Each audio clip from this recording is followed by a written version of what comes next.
Welcome to the Michigan Man Podcast on Wolverine Sports Radio, a member of the V Sporto Network, and in partnership with SB Nation's Maize and Brew, for Wolverine fans from coast to coast. Go Blue and welcome to the show. I'm your host, Mike Fitzpatrick. On today's program, we are talking Michigan hoops. We'll be joined by beat writer James Hawkins from the Detroit News. Before he jumps on with us, here are a few news and notes to get us started. The last 2 weeks have been exhausting for Michigan basketball. 5 games in a period of 8 days, with a couple of 9 p.m. tip-offs on the schedule too. Combine that with travel and keeping up with schoolwork, and you have a recipe for a tired group of guys. Juwan said as much on Saturday after that Ohio State loss. He said the guys needed to stay out of the gym for a couple of days and just rest. We have 7 games left and need to get at least 17 wins to get off the NCAA bubble. It will not be easy. My guest today says if we can go 3-4 to end the season and then win at least 2 in the Big Ten tournament, we have a good chance of returning to the big dance. Up next on our game day segment is beat writer James Hawkins from the Detroit News. So stay with us.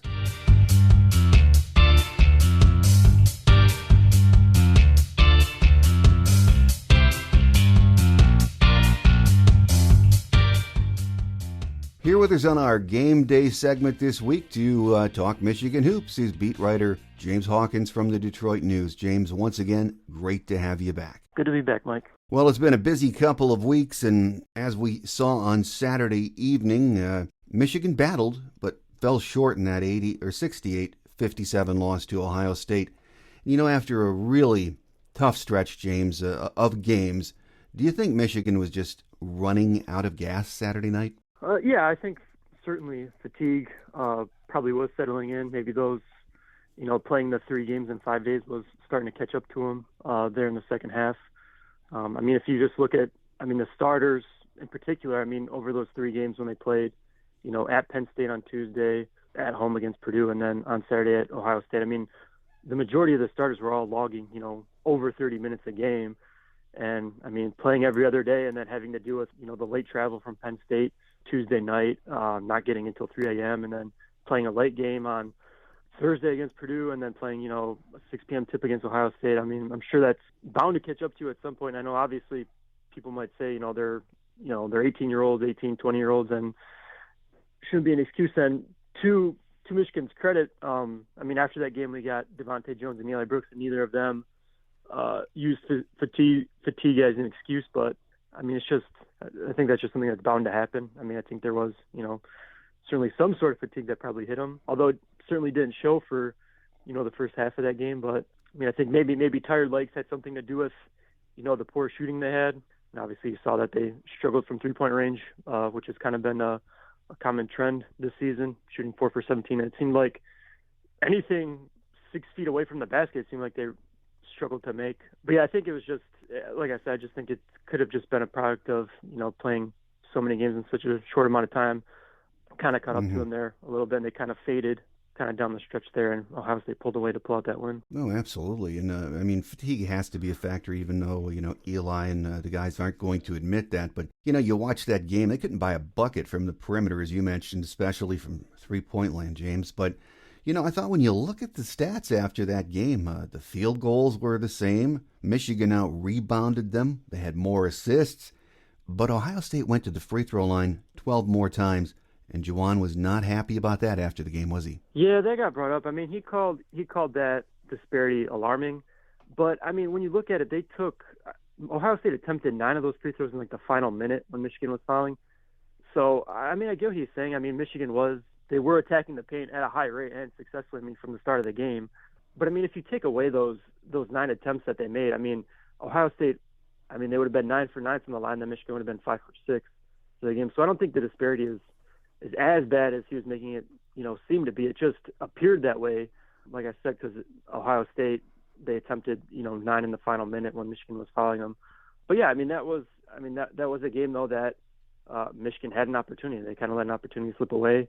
Ohio State wasn't. They didn't torch the nets by any means. I think there was a stretch in the second half where over a 7-minute stretch they only scored 2 points. I just feel like the difference in that game was just E.J. Liddell. I mean, he just hit tough shots, and then every time Michigan kind of made a push there in the second half, he was just the one that kind of responded. And it seemed like the one dagger he really hit was when they cut to 5, and then he hit that open corner 3. And it just seemed like Michigan really couldn't get any closer from there. You're right. I mean, 9 of the free throws Ohio State took were late in the game, but still it was a very physical game. And one of the interesting stats that I noticed after the game was, on Hunter Dickinson, pounding the ball inside to Hunter, and he's playing very physically. He's averaged 4.9 free throw attempts per game over the last 7 games. Never made it to the line against Ohio State. And as physical as that game was, that almost seems impossible, doesn't it? Yeah, I mean, it could have just been, obviously how it was officiating. I mean, I think they were just kind of letting them play. I think maybe refs know it's a rivalry game and it's going to be a little bit more physical than a typical game. But I mean, certainly there were some plays where, they could have blown the whistle and Hunter could have, gotten to the line. But I just think that was maybe how the game was being called. And I mean, obviously, Juwan wasn't pleased with it because he let his frustrations known there late in the game when he picked up his technical foul in the final minute. But yeah, I mean, Hunter can complain or Juwan can complain, but I mean, I guess it's just one of those games. I think you can just say that's just how it was called, and the officials were just kind of letting them play and being a little bit more physical than I guess you might have seen in past games that Michigan was playing. Well, and despite not shooting well from the perimeter, Michigan still was finding ways to get offense from their starters. But once again, the bench really did not give them much, which is an ongoing concern, isn't it? Yeah, that's kind of been one of the themes throughout the season. I mean, one of them has been obviously the inconsistent three-point shooting, the hot and cold defense. You really don't kind of know what you're going to get. And then, the bench production's just been severely lacking. I mean, just over this stretch they played with, the 3 games in 5 days, that, Juwan might lean on his bench a little bit more to kind of, disperse some minutes to maybe ease up, some of the playing time on the starters to kind of navigate this thing. But really, over this stretch, they really didn't produce much of anything. You look at the Penn State game, I think, 4 bench guys combined for 7 points. Against Purdue, there was only Brandon John scored 1 bucket from the bench. And then, Ohio State, it was kind of the same thing. Only Frankie Collins scored, 2 buckets to give him 4 points. And in the Ohio State game, it seems like that was like one of those games where it could have been like, if you just get like one guy on the bench to maybe score 8 points, that could have been the difference. And that could have helped them pull that out. But yeah, just the bench production that they've been getting has just been severely lacking. And that's just kind of been a trend. And ever since, it seems like since the new year, since Big Ten play has kind of resumed, it's just kind of been an Achilles heel for this team. Oh, absolutely. And, when you don't get anything from the bench, you look at the minutes the starters are logging. Hunter Dickinson has played 36, 34, 35, and 36 minutes over the last 4 games. Eli Brooks, 36 a game over that stretch. Devontae Jones, 32 minutes per game over that same stretch.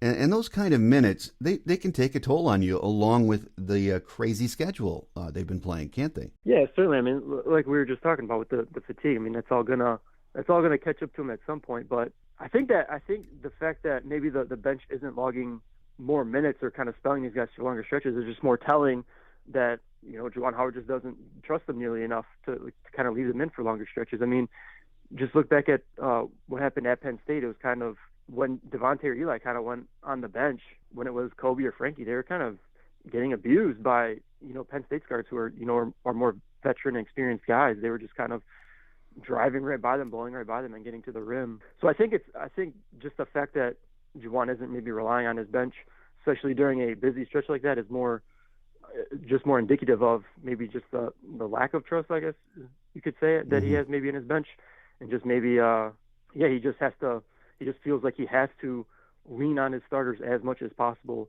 to give Michigan the best chance to win. Well, the good thing right now is Michigan has until Thursday to rest up and get ready for the next game action. The first of 2 on the road, and starting with Iowa on Thursday night there. The Hawkeyes are 17-7, I believe, overall. They blasted Nebraska on Sunday, 98-75. They're playing really well right now, aren't they, James? Yeah, it's not. Obviously, these 2 games coming up both aren't going to be easy matchups, and Iowa, I think they're one of the top scoring teams in the nation. But I mean, it's not uncommon. I mean, it's not something Michigan hasn't faced already this season. I mean, they played Purdue, that twice in 6 days, and Purdue had, the most efficient and one of the high scoring offenses in the nation too. So it's certainly, something that Michigan hasn't seen before. But, that could be a game where, heading into the game at Purdue, assistant coach Martelli talked about how he felt like their offense was going to have to be their defense. They're going to have to score at a high rate, maybe try to slow them down, score buckets so that they could get back and get sit on defense. And, that game at Iowa could be the same way. That could be a game where Michigan's going to have to lean on its offense and maybe use that to fuel its defense, so, just kind of get buckets and so they could get back and get set. But, it's certainly not going to be an easy matchup. But, you figure kind of looking at Michigan's, resume and the kind of the schedule they have left and kind of where they stand. One of these two games, you feel like Michigan has to kind of seal it to kind of keep themselves in that, the NCAA tournament conversation, because if they drop both these contests, it's really going to kind of put the pressure on them with just 5 games to go. Yeah, and a Sunday we go on to Madison to play Wisconsin, a place that, wow, for a long time Michigan has struggled. It hasn't been kind to us there in Madison. But as you mentioned, just getting a split in these 2 games, it would be great. It's almost a must-win situation in one of these games, isn't it? Yeah, because I feel like just going back to like the Ohio State game when Michigan had 8 games left, you just kind of felt like they had to split those final 8 games. They had to go 4-4 down the stretch to kind of give themselves a good shot at making the NCAA tournament, and obviously dropping the game at home to Ohio State. You feel like doing that, you have to kind of find a way to pick one up on the road. And they only have 3 left on the road. They have the 2 coming up against Iowa and Wisconsin in the season finale at Ohio State. So they got to find a way to get one of those. And obviously, like you said, Wisconsin's not an easy place to play, but they've had teams play them tough. Just look at Penn State. Penn State took them down to the wire, and they had a chance to pull that one out, but they had a 3-pointer miss at the rim or at the buzzer. But that's going to be. We know how Wisconsin plays. They're a team that they don't turn the ball over a lot, and that's one where Michigan's going to have to value every possession. It's going to just be a battle of possessions. It's going to be probably another one of those grinded out games, kind of like that Michigan had against Penn State. So yeah, like letting an opportunity at home slip away, it kind of means that Michigan has to just find a way to seal one of these 3 road games to kind of give themselves a chance to kind of put themselves on the right side of the tournament bubble. It is not going to be easy. 7 games left. Most of us, I guess, think it will take 17 wins or being 4 games over 500 to get an at-large NCAA bid. So that means now Michigan needs to go at least 4-3 down the stretch. When you look at these remaining 7 games, it is hard, at least for me, to see 4 wins there, James. They really do have their work cut out for them, don't they? The one thing, though, too, is for a team like that's in Michigan's position, they just need opportunities to pick up like these quad 1 wins. That's just how the schedule has shaken out this season. Is it's just backloaded. Of these final 7 games, 6 of them are quad 1 opportunities. So you figure if Michigan is able to go 4-3 somehow, they're going to be picking up at least 3 quad 1 wins, because the only one down the stretch that isn't a quad 1 game is the Rutgers home game, and that's a quad 3. So if you look at that, that's maybe the one game where you think Michigan can ill afford to lose.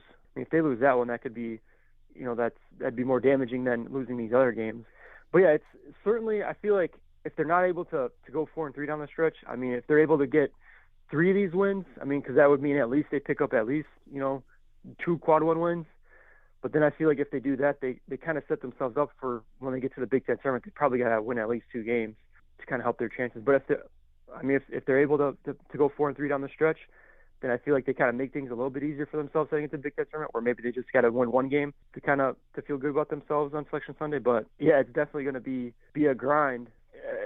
It's not going to be easy because, like you said, it's definitely the toughest stretch of the schedule that they're going to have, and it's just coming right here down the home stretch. Well, final question for you, James, before we let you get away. And as we've discussed, there's still a path for Michigan to fight their way into the NCAA tournament. Right now, I find it a very difficult path in reality. But, we're at the end of February. We're heading into March. This team has so much talent. They can get hot, so you really can't count them out, can you? No, because like you've seen this past week, you really don't know which team's going to kind of show up. At Purdue, or when they played Purdue at home, they were the team that looked like a national title contender, not Purdue. You kind of hoped that Michigan could have bottled that up and played like that more often. You maybe wondered where's that team been all season.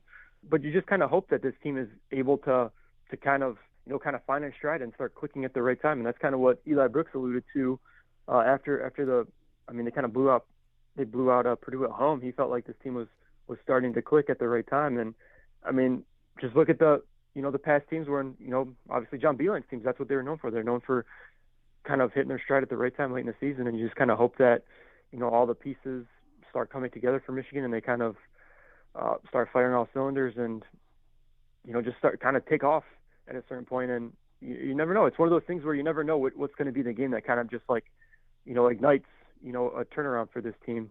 It could be Thursday's road game at Iowa. It could just, be the springboard that, kind of sets them off down the stretch.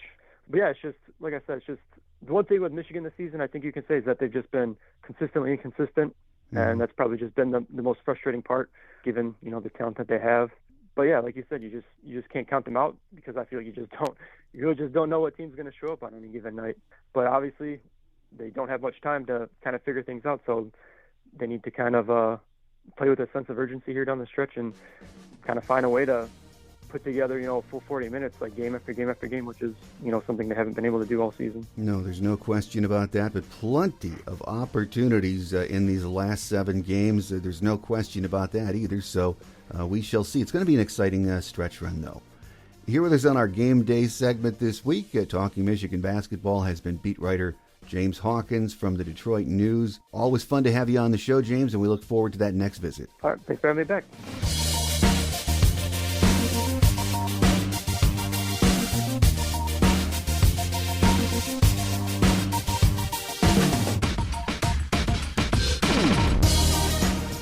On Quick Hits today, the number 4 ranked University of Michigan women's basketball team got 5 points from Danielle Rauch in the final 30 seconds of regulation to erase a 5-point deficit to send the game to overtime. But Northwestern hit a pair of free throws with 3.7 seconds remaining in double overtime to record a 71-69 win over U of M on Sunday afternoon at Welsh Ryan Arena. The loss was the second in a row for Michigan. They fell to arch-rival Michigan State last week at the Breslin Center. U of M gets a week off before hosting Maryland next Sunday at Chrysler Center as a part of Dollar Days, with general admission tickets just $1. The game is set for 3 p.m. and will be broadcast live on the Big Ten Network. The Wolverines are 20-4 overall, 11-3 in Big Ten play heading into this week's action. An offensive surge by 4th-ranked Michigan hockey propelled the Wolverines to a 7-3 win over Michigan State on Saturday night at Little Caesars Arena in the rivalry's annual Duel in the D matchup. With the win, the Iron D Trophy remains in Ann Arbor for the 5th consecutive time after MSU won the inaugural trophy game in 2016. The Wolverines won Friday's matchup 6-2 at Yost Arena. With just 4 games remaining in the regular season, Michigan sits in first place in the Big Ten with 45 points. Next Friday, Michigan's stretch run continues with the opener of a 2-game set against 8th-ranked Ohio State at Yost Ice Arena. Puck drop is set for 7:30 p.m., and the game will be streamed live on Big Ten Plus and broadcast live locally on CW50 in the Detroit viewing area. Michigan is 23-7-1 overall, 14-6 in Big Ten play heading into this week's action. Softball got their season underway down in Tampa this weekend at the USF tournament. They opened on Friday with a 6-0 shutout win over Kansas City, then beat Illinois State 4-1 in the nightcap. On Saturday, number 4 Florida proved to be too much for number 16 Michigan, taking a 4-0 victory. The Wolverines dropped the nightcap on Saturday 4-1 to host USF. On Sunday, Michigan wrapped up the tournament with a 2-0 win over Kansas City. Michigan will return to the Sunshine State for the St. Pete Clearwater Elite Invitational on Friday and Saturday in Clearwater, Florida. The Wolverines will face off against Oklahoma State, Central Florida, Florida State, and LSU over the 2-day event. The number 3 ranked University of Michigan wrestling team sent out its seniors in style, cruising to a 24-13 win against in-state rival, number 14 ranked Michigan State, on Sunday afternoon in front of 1,801 fans at Cliff Keen Arena. The Wolverines claimed 7 match wins, including 5 from seniors in their final home appearance. Michigan will conclude the regular season next Sunday when it travels to Mount Pleasant for another in-state showdown against Central Michigan. The duel is slated for a 2 p.m. start. That will do it for another very busy week on the Michigan athletic scene. Thanks for tuning in, and make sure you tell your friends and family about the show. I'm your host, Mike Fitzpatrick. Have a great Wolverine week, everyone. Until we meet again, take care, and as always, go blue. Thanks for joining us today on The Michigan Man, here on Wolverine Sports Radio, a member of the V Sporto Network, and in partnership with SB Nation's Maize and Brew. Our listener lines are open 24/7 for your calls at 313-263-4842. That's 313-263-4842. Or email us at themichiganmanpodcast@yahoo.com. That's themichiganmanpodcast@yahoo.com. The Michigan Man Podcast is produced at the studios of Robin Lynn Productions, Allen Park, Michigan, and is not affiliated with the University of Michigan. Go Blue!